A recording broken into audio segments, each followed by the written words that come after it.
Hello friends, పిట్యూడ్ psychology YouTube ఛానల్కి స్వాగతం.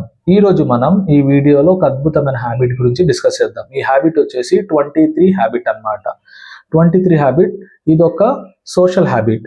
ఇదేంటంటే ఒక చిన్న టెక్నిక్ మీ యొక్క మూడ్ని స్టేబుల్గా ఉంచిద్ది. ఓకే, ఆఫీస్కి కానీ కాలేజ్కి కానీ స్టార్ట్ అయినప్పుడు మీ యొక్క బైక్ యొక్క హారన్ని లేకపోతే కార్ యొక్క హారన్ని మ్యాక్సిమం టైం ఎక్కువగా వాడకుండా తగ్గించండి. అంటే అవసరం పడినప్పుడు 2 to 3 టైమ్స్ తప్ప ఎక్కువగా హారన్ని యూజ్ చేయొద్దు. ఓకే, ఇది ఒక టెక్నిక్ యూజ్ చేసి చూడండి. మీరు వెళ్ళే లోపలికి మీ యొక్క మూడ్ అనేది చాలా వరకు ప్రశాంతంగా ఉండేది.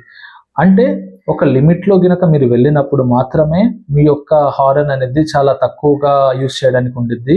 అంటే స్పీడ్గా కాకుండా, తర్వాత యాంగ్జైటీగా త్వరగా కాకుండా స్లోగా వెళ్ళినప్పుడు మీడియం లెవెల్లో వెళ్ళినప్పుడు మాత్రమే మన హారన్ని చాలా తక్కువగా యూజ్ చేస్తాం. ఇట్లా చాలా తక్కువగా యూజ్ చేయండి.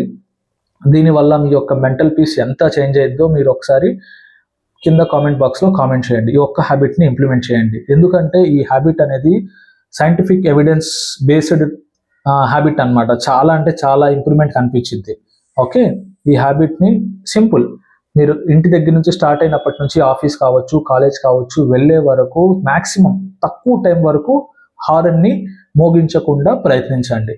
ఓకే, మీకు ఈ వీడియో నచ్చినట్లయితే వీడియోని లైక్ చేయండి, ఛానల్ని సబ్స్క్రైబ్ చేయండి. Thank you for watching.